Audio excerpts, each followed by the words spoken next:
Quem é que manda no mundo de verdade? Olha, pode até parecer uma pergunta simples, mas lá no auge do Império Romano, a resposta parecia bem óbvia e até um pouco brutal. Hoje, a gente vai mergulhar na análise que Richard Bauckham faz do livro do Apocalipse para entender como ele ofereceu uma resposta, nossa, completamente diferente e revolucionária para essa questão. Tenta imaginar a cena. Para os primeiros cristãos, vivendo debaixo do poder esmagador de Roma, a resposta era clara, né? O imperador governava. O poder dele era visível, era total. Mas aí, o autor do Apocalipse chega e propõe uma visão radicalmente diferente, desafiando todo mundo a se perguntar de onde vem a verdadeira autoridade. Bem no coração do Apocalipse, o que o Bauckham identifica é um verdadeiro choque de tronos. E não é só uma briga política, não. É uma batalha cósmica mesmo, entre duas reivindicações de soberania total. De um lado, a de Roma, que dominava o mundo que se podia ver, e do outro, a do céu, que afirmava governar toda a realidade.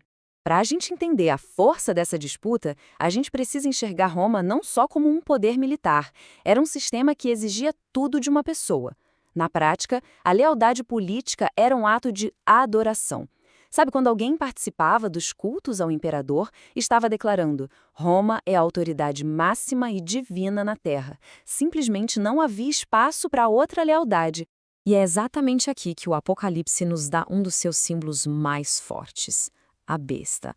Na análise do Bauckham, a besta que sobe do mar é isso: o poderio militar e político de Roma.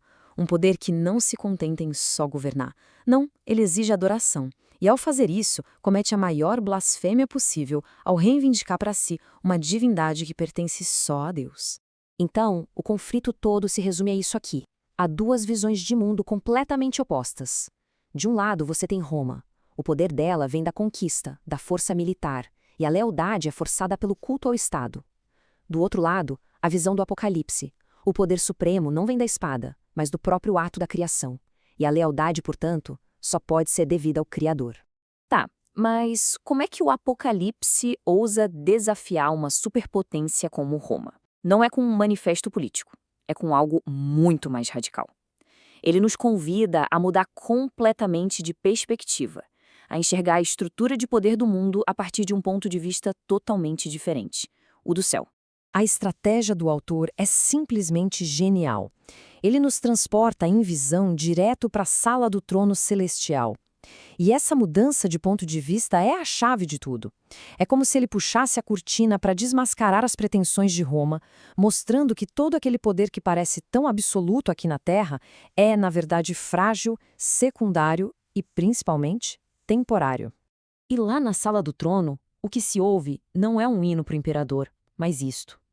Os seres celestiais cantam: Tu, Senhor e Deus nosso, és digno de receber a glória, a honra e o poder, porque criaste todas as coisas. Percebe a jogada? A base da autoridade de Deus é estabelecida bem aqui. Ele é digno não porque conquistou, mas porque criou. Isso nos leva direto para o argumento teológico central que o Bauckham explora. Se o poder de Roma vem da força, da conquista, qual é o fundamento do poder de Deus?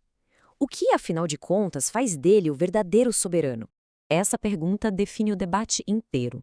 De novo, o poder de Roma vem da espada, do domínio. E a reivindicação de Deus, de onde vem?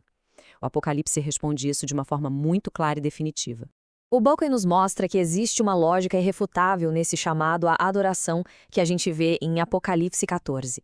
O motivo para adorar a Deus não é o medo, mas o simples reconhecimento de quem Ele é.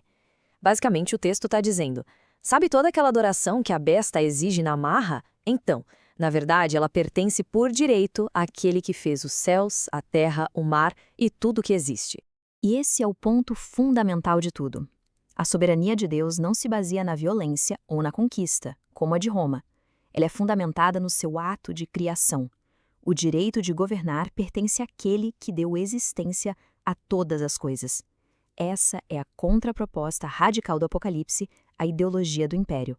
Mas olha só, a identidade de Deus como Criador não serve só para estabelecer seu direito de governar o presente.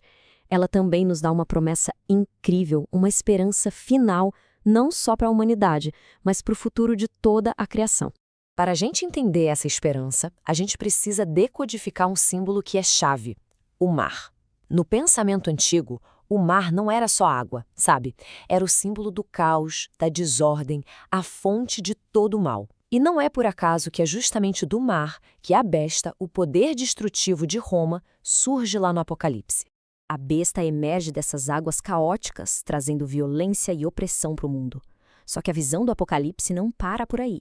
Ela promete um fim não apenas para a besta, mas para a própria fonte de onde ela veio, para o próprio caos.